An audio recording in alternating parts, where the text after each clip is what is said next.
Phone tapping కేసులో BRS ముఖ్యనేత Harish రావును SIT అధికారులు విచారించారు. 7 గంటలకు పైగా సిట్ అధికారులు హరీష్ రావును ప్రశ్నించారు. ఫోన్ ట్యాపింగ్ కేసులో విచారణ అంతా అటెన్షన్ డైవర్షనే అంటూ కీలక వ్యాఖ్యలు చేశారు హరీష్ రావు. తనను అక్రమ కేసులో ఇరికించేందుకు ప్రయత్నిస్తున్నారంటూ సంచలన వ్యాఖ్యలు చేశారు. దమ్ముంటే విచారణ వీడియోలు బయట పెట్టండి అని సవాల్ విసిరారు. అడిగిందే అడిగారు, ప్రతి నిమిషానికి ఫోన్లు వచ్చాయి, రేవంత్ చేశాడా సజ్జనర్ చేశాడా నాకు తెలియదంటూ ఆసక్తికర వ్యాఖ్యలు చేశారు హరీష్ రావు.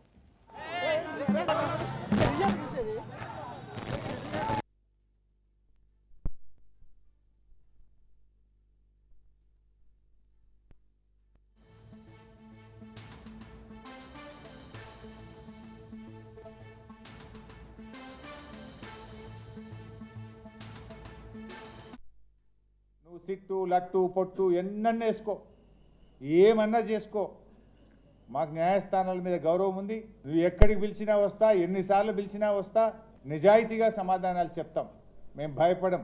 చట్టం మీద మాకు గౌరవం ఉంది. నీ చిల్లర రాజకీయాల మీదనే మాకు అసహ్యం ఉంది. వెగటు పుడతా ఉంది ప్రజలకు. నీ భాష, నీ మాటలు వింటా ఉంటే రోత పుడతా ఉంది ఇలా రాష్ట్ర ప్రజలకు. రేవంత్ రెడ్డి గారు చూసుకో, అసలు ఇడిచిపెట్టాం, నేను ఇంకా గట్టి కొట్లాడతాం. నీలాగా వెన్నుపోట్లు, కుట్రలు, కుతంత్రాలు, చీకటి రాజకీయాలు మాకు తెలియవు. మా కేసీఆర్ నేర్పింది పోరాటం, త్యాగం, ప్రజల పక్షాన నిలబడడం మా కేసీఆర్ గారు నేర్పిండ్రు. నువ్వు ఎన్ని సిట్ నోటీసులు పంపుతో పంపు, మేము భయపడేది లేదు. ఈ నోటీసులు మమ్మల్ని భయపెట్టలేవు సరికదా, మీ పతనాన్ని మరింత వేగవంతం చేస్తాయి. గుర్తుపెట్టుకో రేవంత్ రెడ్డి, ఇలాంటి నోటీసులతో మేము భయపడం. నీ రాజకీయ పతనం మరింత పేక మేడల్లాగా కూలిపోయే రోజులు దగ్గరలో ఉన్నాయి. నీ పతనానికి నువ్వే నాంది పలుకుతున్నావు. నీకు నిజాయితీ ఉంటే, తప్పు చేయకపోతే సైట్ విజిట్ సర్టిఫికెట్ల పేరిట సింగరేణిలో జరిగిన కుంభకోణాల మీద సిట్టింగ్ జడ్జితో విచారణ జరపాలని మళ్ళీ డిమాండ్ చేస్తున్నాం. నువ్వు విచారణ ఒప్పుకోలేదంటే, నువ్వు విచారణకు ముందుకు రాలేదంటే, నీ బావమరిది కుంభకోణం చేసింది నిజం, కుంభకోణం జరిగింది నిజం. అందుకే నువ్వు భయపడి విచారణ జరుపుతలేవని మేము భావించాల్సి ఉంటుంది. నిజాయితీ ఉంటే, ధైర్యం ఉంటే వెంటనే సిట్టింగ్ జడ్జితో విచారణ జరుపు. లేదంటే మా అంటే 2 ఏళ్లే కదా, బీఆర్ఎస్ ప్రభుత్వం వచ్చేది ఖాయం, విచారణ జరిపేది ఖాయం, మీ అవినీతిని కక్కిచ్చేది ఖాయం, కటకటాల వెనుక మిమ్మల్ని పెట్టేది ఖాయం. నువ్వు చీటికి మాటికి సిట్లు వేస్తున్నావు కదా, కమిషన్లు వేస్తున్నావు కదా. ఇవాళ మేము అన్ని ఆధారాలతో సూటిగా ఆరోపణ చేస్తున్నాం. నీ బావమరిదే మొదటి లబ్ధిదారుడు, నీ బావమరిదే ఈ రింగుకు మొత్తం కింగ్ పిన్ను, నీ బావమరిదే ఈ సింగరేణిలో 1000 కోట్ల కుంభకోణానికి తెరలేపిండు. నువ్వు అంత నిజాయితీ పరుడు అయితే, తప్పు చేయకపోతే కమాన్ సిట్టింగ్ జడ్జితో విచారణకు ఆదేశించు, మేము రుజువు చేస్తాం. ధైర్యం ఉంటే ఆదేశించు. అంటే మీ బాగోతాలు బయటపడ్డాయి. ఇవాళ ముఖ్యమంత్రి గారు, భట్టి గారు, కోమటిరెడ్డి గారి మధ్య వాటాల పంపకం మొత్తం రోడ్డు మీదకి వచ్చింది, ప్రజల్లో పడ్డది. టెండర్ల మీ పోరాటం, టెండర్లు నాకంటే నాకని మీరు కొట్లాడుకునేదంతా ప్రజలకు అర్థమైంది. దాని నుంచి డైవర్ట్ చేయడానికే ఈ సిట్టు, ఈ లట్టు పొట్టు, ఏదో చిల్లర నోటీసుల కథ పెట్టినావు. నువ్వు పొద్దుగాల నీ బామ్మర్ది భాగవతం బయట పెడితే సాయంత్రం నోటీస్ ఇచ్చినావు. ఇది రాష్ట్ర ప్రజలందరికీ అర్థమైపోయింది కదా. అంటే నువ్వు నీ భాగవతాన్ని బయటపడకుండా, ప్రజల్లో పడకుండా అటెన్షన్ డైవర్షన్ కోసం నువ్వు నోటీస్ ఇచ్చినావు. ఈ మాత్రం రాష్ట్ర ప్రజలకు అర్థం కాదా? నన్ను అక్రమ కేసులో ఇరికించాలని ప్రయత్నం చేసినావు, హైకోర్టు కొట్టేసింది. నువ్వు సుప్రీంకోర్టుకు కూడా పోయినావు, సుప్రీంకోర్టు కూడా కొట్టేసింది. న్యాయం గెలిచింది, ధర్మం నిలిచింది.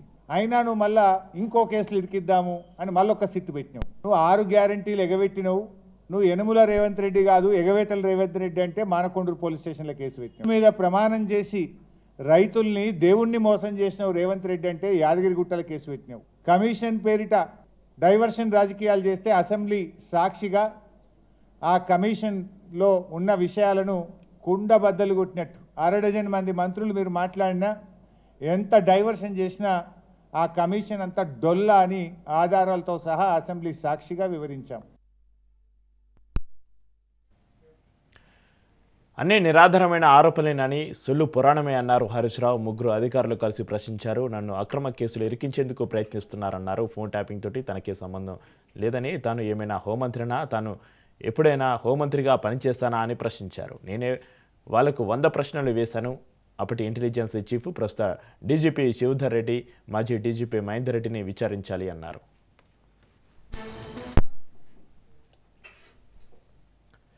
రేవంత్ రెడ్డి బామార్ది బాగోతాన్ని బయట పెట్టారని అందుకే తనకు సిట్ తోటి నోటీసులు ఇప్పించారన్నారు. దమ్మంటే బొగ్గు కుంభకోణంపైన సిబిఐ విచారణ జరిపించాలని డిమాండ్ చేశారు. బొగ్గు కుంభకోణానికి కింగ్ పిన్ రేవంత్ బామార్దేనని, తప్పు చేయకపోతే రేవంత్ బామార్దిపైన విచారణకు ఆదేశించాలన్నారు. సీఎం మంత్రుల మధ్య వాటాల పోరాటం రోడ్డు మీదకి వచ్చిందన్నారు. మేము అన్ని ఆధారాలతోటి ఆరోపణలు చూస్తున్నామని, రేవంత్ నిజాయితీపరుడైతే సిట్టింగ్ జడ్జి తోటి విచారణ జరిపించాలన్నారు.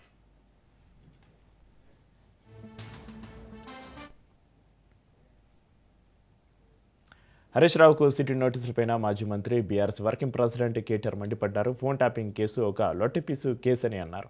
విచారణ కమిషన్ల పేరుతోటి తమ పార్టీ నేతలను బెదిరిస్తున్నారన్నారు. రేవంత్ రెడ్డి బామర్ది సృజన్ రెడ్డికి కోల్ టెండర్లు దక్కేలా ప్రయత్నాలు జరిగాయని ఆరోపించారు. సింగరేణిలో స్కామ్ను ఆధారాలతో సహా బయటపెడతానన్నారు. సింగరేణిలో రేవంత్ బామర్దిని కింగ్ పిన్ చేసి ఆయన రింగ్ తిప్పేలా చేశారని కేటీఆర్ ఆరోపించారు. సిట్టు విచారణ కాదు, ఇది చిట్టి విచారణ. చిట్టినాయుడు గారు నడిపిస్తున్న ఒక పనికిమాలిన విచారణ తప్ప, ఓ లొట్టపీసు కేసులో ఇంకో పనికిమాలిన చిట్టి విచారణ తప్ప సిట్టు లేదు, తిట్టు లేదు. ఆడ ఏమి లేదు. 2 ఏళ్ల నుంచి బోగస్ కథనాలు, ముఖ్యమంత్రి కార్యాలయంలో వడ్డించి వార్చే పనికిమాలిన స్టోరీలు, ఒక్కటి కూడా రాష్ట్ర ప్రజలకు పనికొచ్చే కథనం లేదు. నేను అడుగుతా ఉన్నా ఆయనని, రేవంత్ రెడ్డిని, 1 కాదు 2 కాదు, ఇంకో 1000 వేసుకో. నీ సిట్టులు చిట్టీలు ఇంకో 1000 వేసుకో, ఏం ఫరక్ పడదు. మేము మాత్రం నీ కొద్దిగా ఉంటే కొన్ని రోజులు శునకానందం ఉంటుంది, కానీ మేము మాత్రం నేను వదిలిపెట్టాం. బీఆర్ఎస్ ఇవాళ తెలంగాణ ప్రజల గొంతుక, ప్రధాన ప్రతిపక్ష పార్టీ. మీరు ఎన్నికల్లో ఆనాడు మమ్మల్ని ఓడించడానికి అడ్డమైన మాటలు చెప్పి, అడ్డగోలు హామీలు ఇచ్చి, అందమైన అబద్ధాలను 6 గ్యారంటీ కార్డుల రూపంలో ప్రచురించి ఆ రోజు ప్రజలను ఏదైతే బురిడి కొట్టించినారో, మేము ప్రజల తరపున గట్టిగా మాట్లాడుతున్నాం అనేది నీ బాధ. ఇవాళ ఎట్లా ఉన్నదంటే నీ వ్యవహారం, రేవంత్ రెడ్డి గారు, అదృష్టం అందలం ఎక్కిస్తే బుద్ధి మాత్రం ఇంకా బురదలనే ఉన్నది రేవంత్ రెడ్డిది. రాజకీయంగా ఇంకా కూడా ఆయనకు జ్ఞానం రాలే, ముఖ్యమంత్రి అన్న సోయి లేదు. ఎక్కడ లేని సర్టిఫికేట్, విజిట్ సైటేషన్ సర్టిఫికేట్ అనేది సింగరేణిలో పెట్టిరంటే, ఇవన్నీ చూస్తూ కూడా coal minister, central cabinet minister Kishan Reddy గారు నిర్లిప్తంగా ఉన్నారు, మౌనంగా ఉన్నారంటే ఏమనుకోవాలి మేము? ఈయనకు కూడా ఇందులో వాటాలు ముడుతున్నాయనా, ఇద్దరు కలిసి పంచుకుంటున్నారనా, ఏమనుకోవాలి? అందుకే మేము డిమాండ్ చేస్తూ ఉన్నాం, సిట్టింగ్ సుప్రీంకోర్టు జడ్జితో కానీ, సిట్టింగ్ హైకోర్టు జడ్జితో కానీ వెంటనే ఒక కమిషన్ వేయండి, విచారణకు ఆదేశించండి అని చెప్పి coal minister, cabinet minister Kishan Reddy గారిని మేము డిమాండ్ చేస్తూ ఉన్నాం. మీరు కేంద్ర ప్రభుత్వంలో ఉన్నారు కాబట్టి మీరు రాయొచ్చు డైరెక్ట్గా లెటర్, మీరు రాయండి, సుప్రీంకోర్టుకు రాయండి, సీజేకి రాసి ఇట్లా కుంభకోణం జరిగింది సింగరేణిలో, అక్కడ సెంట్రల్ గవర్నమెంట్ వాటా 49% ఉన్నది, ఇలా సింగరేణిని ఇష్టం వచ్చినట్టుగా దుర్మార్గంగా కొంతమంది చెరబట్టినారు, వెంటనే ఇందులో లోతుపాతులు చూడాలని చెప్పి ఈ సైటేషన్ సర్టిఫికేట్ ఎందుకు పెట్టినారు, ఇదివరకు మైనస్లో పోయిన టెండర్లు ప్లస్లకు ఎందుకు వచ్చినాయి, అలా సడన్గా ఇదివరకు అడ్రస్ లేని సృజన్ రెడ్డికి కాంట్రాక్ట్లు ఎట్లు వస్తున్నాయి, ఇవన్నీ బయటపడాలంటే, దొంగలు దొరకాలంటే సిట్టింగ్ జడ్జితో, సుప్రీంకోర్టు సిట్టింగ్ జడ్జితో న్యాయ విచారణ జరగాలి అని మేము డిమాండ్ చేస్తూ ఉన్నాం మా పార్టీ తరఫున. దావోసు పర్యటనలో ఉన్న Telangana CM Revanth Reddy Israel innovation authority chairman Alon Stoppel తోటి భేటీ అయ్యారు. AI, health tech, agritech, cyber security, aerospace రంగాల్లో తెలంగాణకు ఇజ్రాయెల్ మద్దతు ఇవ్వనున్నట్లుగా తెలంగాణ సీఎంఓ వెల్లడించింది. ఈ భాగస్వామ్యం ద్వారా ఇజ్రాయెలీ స్టార్టప్లతోటి తెలంగాణ ప్రభుత్వం రాష్ట్రంలో పైలట్ ప్రోగ్రామ్స్ నిర్వహించనున్నట్లుగా తెలిపింది. ఇజ్రాయెలీ ప్రతినిధుల భేటీలో సీఎంతో పాటుగా మంత్రులు శ్రీధర్బాబు, పొంగులేటి శ్రీనివాసరెడ్డి పాల్గొన్నారు.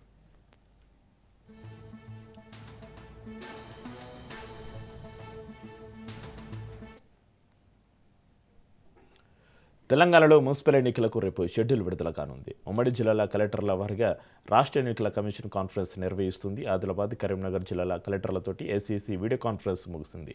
బ్యాలెట్ బాక్సులు సిద్ధంగా పెట్టుకోవాలని కలెక్టర్లకు ఆదేశాలు జారీ చేశారు. ఎన్నికల ఈవీఎంతోనా లేక బ్యాలెట్తోనా అనే అంశంపైన చర్చలు కొనసాగుతున్నాయి.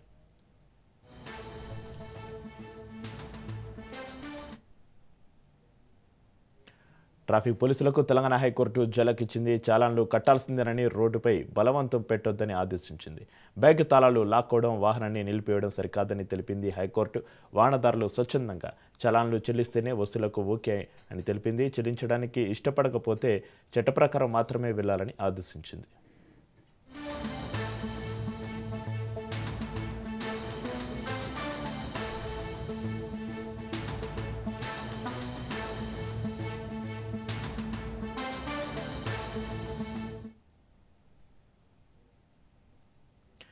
దావోసు పర్యటనలో ఉన్న ఏపీ సీఎం చంద్రబాబు నాయుడు పలు కీలక భేటీలో పాల్గొన్నారు. IBM chairman CEO Arvind Krishna, CM Chandrababu, మంత్రి లోకేష్తో భేటీ అయ్యారు. అమరావతిలో క్వాంటమ్ కంప్యూటింగ్ సెంటర్ ఏర్పాటుపైన ఏబీఎం సీఈఓ తోటి చర్చించారు. క్వాంటమ్ ఇన్నోవేషన్ సెంటర్ నెలకొల్పాలని చంద్రబాబు ఆయనను కోరారు. ఏపీ ప్రభుత్వ ప్రతిపాదనలకు ఐబీఎం సీఈఓ సానుకూలంగా స్పందించారు. ఏఐలో భారత్లోని 50 లక్షల మంది యువతకు శిక్షణ ఇవ్వాలని ఐబీఎం నిర్ణయించింది. ఏపీలో 10 లక్షల మందికి శిక్షణ ఇవ్వాలని మంత్రి లోకేష్ విజ్ఞప్తి చేశారు.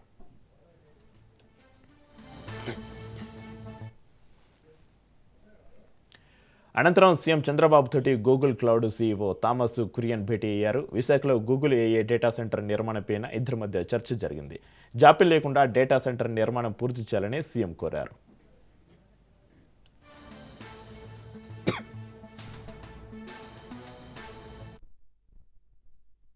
That is where we are working, Ratan Tata Innovation Hub.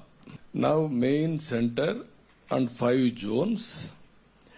Then we will take it last mile district, supporting infrastructure, MSME parks, every constituency, plug and play.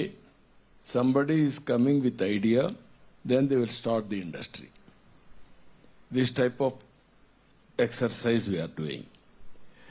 Second one, P4, we are working a concept. Public-private partnership, we are building roads, airports, everything. Now we are adding one more concept, public-private people's partnership. There, it is our responsibility to empower. You are doing as an NGO in a big way. So many people are contributing. Even CSR is available. Common man, Sinha has rightly mentioned, people are not in a position to select to become entrepreneurs. Not only entrepreneurs, we are all from middle class or below middle class. Over a period of time, we got an opportunity, we build our career step by step. Now we are talking in Davos, we are teaching good governance.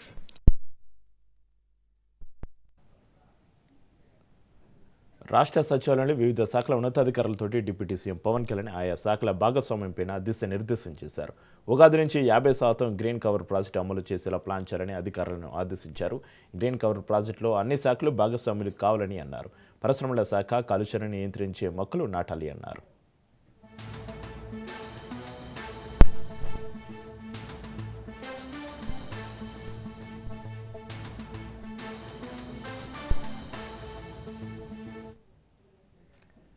IDPL భూముల scam పైన Balanagar police స్టేషన్లో case నమోదైంది. సుమారు 400 కోట్లకు పైగా విలువైన భూముల అక్రమ ఆక్రమణపైన టీజీఐఐసి ఫిర్యాదు మేరకు బాలనగర్ పోలీసులు కేసు నమోదు చేశారు. బాలనగర్ పరిధిలో ఐడిపిఎల్కు చెందిన భూములను A2A హోమ్ల్యాండ్తో పాటుగా మరికొందరు ఆక్రమించారు. ఈ వ్యవహారంలో A2A హోమ్ల్యాండ్తో పాటుగా ఐడిపిఎల్, NIPER, రెవెన్యూ, ఎస్టేట్ శాఖల అధికారులు కొమ్మెక్కినట్లుగా తెలంగాణ పారిశ్రామిక మౌలిక సదుపాయాల సంస్థ తన ఫిర్యాదులో పేర్కొంది.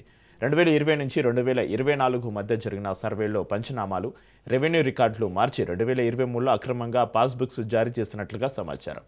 ఈ కేసులో విజిలెన్స్ అండ్ ఎన్ఫోర్స్మెంట్ విచారణ చేపట్టగా పోలీసులు దర్యాప్తు కొనసాగిస్తున్నారు.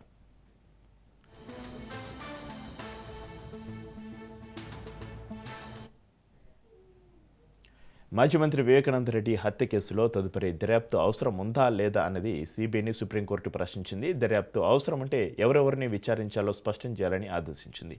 ట్రయల్ కోర్టు ఉత్తర్వులపైన అభ్యంతరం వ్యక్తం చేస్తూ వివేక కుమార్తె సునీత దాఖలు చేసిన పిటిషన్పై జస్టిస్ ఎంఎం సుందరేష్ ధర్మాసనం విచారణ చేపట్టింది. ఏ అంశాలపైన తదుపరి విచారణ అవసరమో స్పష్టంగా చెప్పాలని, ఎవరిని కస్టడీలోకి తీసుకుని విచారించాలని అనుకుంటున్నారో చెబితే దాన్ని పరిగణనలోకి తీసుకుంటామని పేర్కొంది. అనంతరం తదుపరి విచారణను ఫిబ్రవరి 5వ తేదీకి సుప్రీంకోర్టు వాయిదా వేసింది.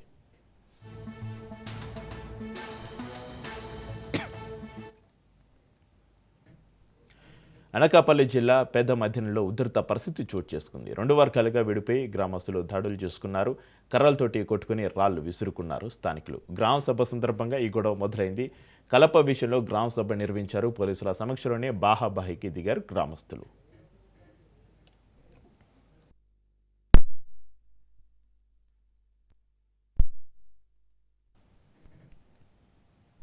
నంద్యాల జిల్లా కొత్తపల్లి మండలం సిద్ధేశ్వరం వద్ద బోటు నిర్వాహకుల మధ్య మొదలైన వివాదం మరింత ముదిరింది. బోట్ల నిర్వహణకు సంబంధించిన లైసెన్సుల విషయంలో రెండు వర్గాల మధ్య తీవ్ర స్థాయిలో వాగ్వాదం చోటు చేసుకుంది. పోలీసులు రంగప్రవేశం చేసి నచ్చజెప్పే ప్రయత్నం చేసినప్పటికీ వివాదం సద్దుమనకపోవడంతో ఈ పంచాయతీ కాస్త కొత్తపల్లి పోలీస్ స్టేషన్కు చేరింది. లైసెన్సుల నిబంధనలు, హక్కుల విషయంలో ఇరు వర్గాలు పట్టుబడడంతో కృష్ణానదిలో బోట్ల రాకపోకలు పూర్తిగా స్తంభించిపోయాయి.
సినిమా టికెట్ల ధరలపైన తెలంగాణ హైకోర్టు సీరియస్ అయింది. ఇకపై 90 రోజుల ముందే నిర్ణయం తీసుకోవాలని హైకోర్టు ఆదేశించింది.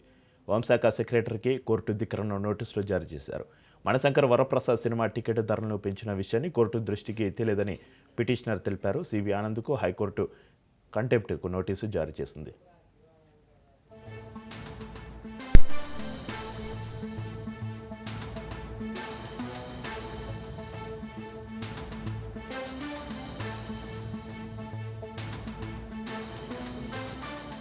తెలంగాణ గద్దర్ ఫిల్మ్ అవార్డ్స్ 2025 నిర్వహణకు రాష్ట్ర ప్రభుత్వం ఆదేశాలు జారీ చేసింది.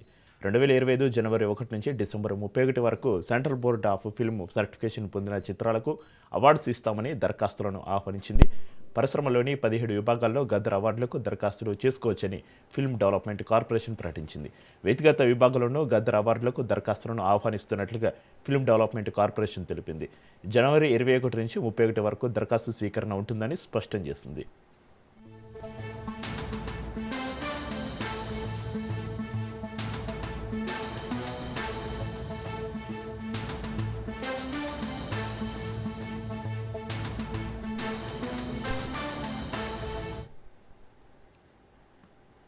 బీజేపీ జాతీయ అధ్యక్షుడిగా ఏకగ్రీవంగా ఎన్నికైన నితిన్ నబీన్ జేపీ నడ్డా నుంచి బాధ్యతలు స్వీకరించారు. నితిన్ నబీన్ ప్రమాణ స్వీకారం చేశారు. ప్రధాని నరేంద్ర మోడీ, కేంద్ర మంత్రులు అమిత్ షా, రాజ్నాథ్ సింగ్, పలువురు రాష్ట్రాల బీజేపీ అధ్యక్షులు హాజరయ్యారు. ఇక బీజేపీలో సాధారణ కార్యకర్త కూడా జాతీయ అధ్యక్షుడు కాగలడని ప్రజాసేవ లక్ష్యంగా పార్టీ శ్రేణులు పనిచేస్తున్నాయన్నారు ప్రధాని మోడీ. తను బీజేపీ కార్యకర్త, నితిన్ తనకు బాస్ అన్నారు.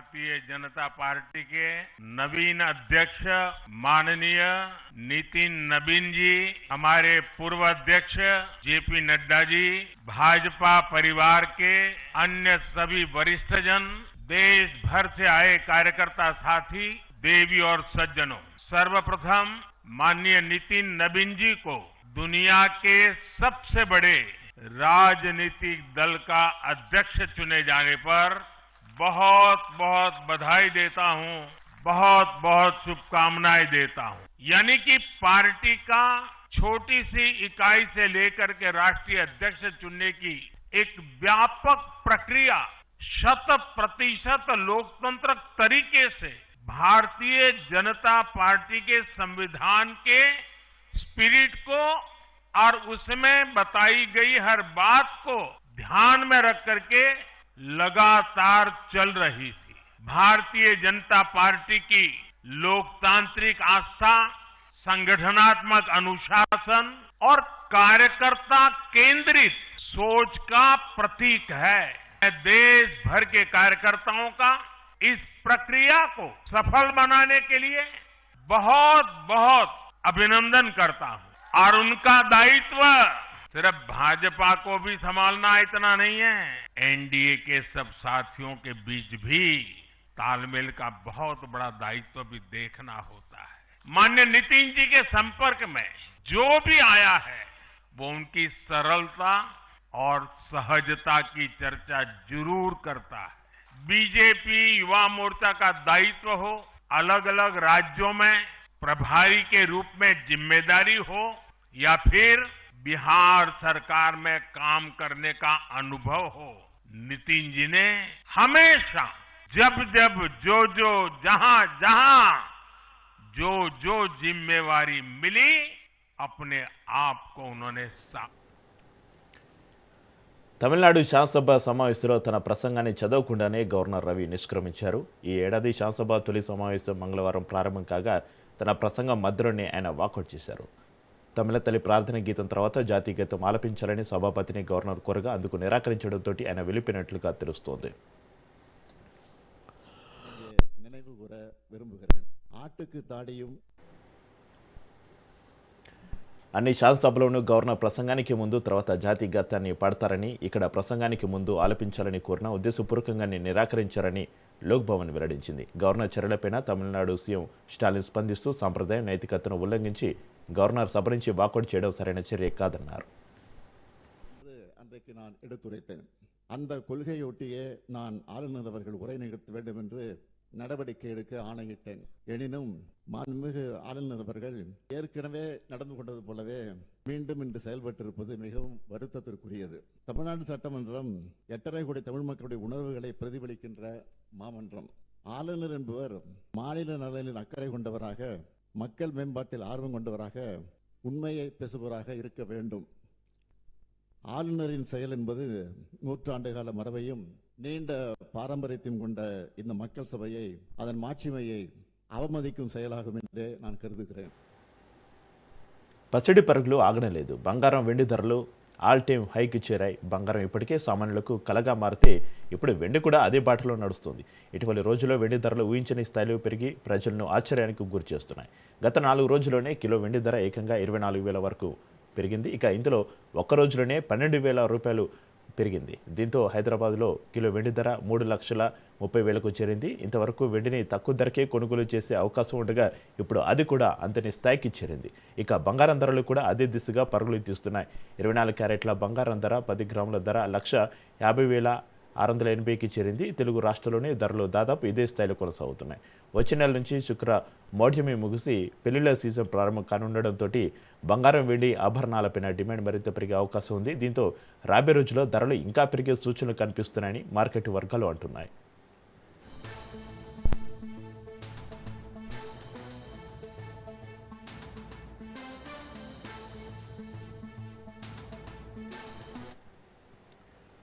భారతీయ క్రీడా రంగంలో ఒక అద్భుత అధ్యాయం ముగిసింది. అంతర్జాతీయ స్థాయిలో భారత బ్యాడ్మింటన్ సత్తా చాటిన సైనా నెహ్వాల్ రిటైర్మెంట్ ప్రకటించారు.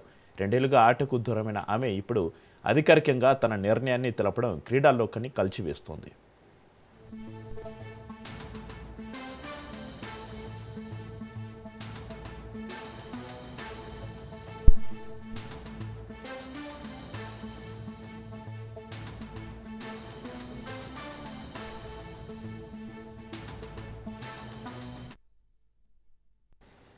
దేశీయ స్టాక్ మార్కెట్లో భారీ నష్టాలతోటి మూసాయి. సెన్సెక్స్ 1,065 పాయింట్స్ నష్టపోయి 82,180 వద్ద, నిఫ్టీ 353 పాయింట్స్ నష్టపోయి 25,232 వద్ద ముగిశాయి. దీంతో 9 లక్షల కోట్లకు పైగా మదుపర్ల సంపద ఆవిరైంది. ప్రస్తుతం డాలర్తో రూపాయి మార్కం విలువ 90.95గా ఉంది.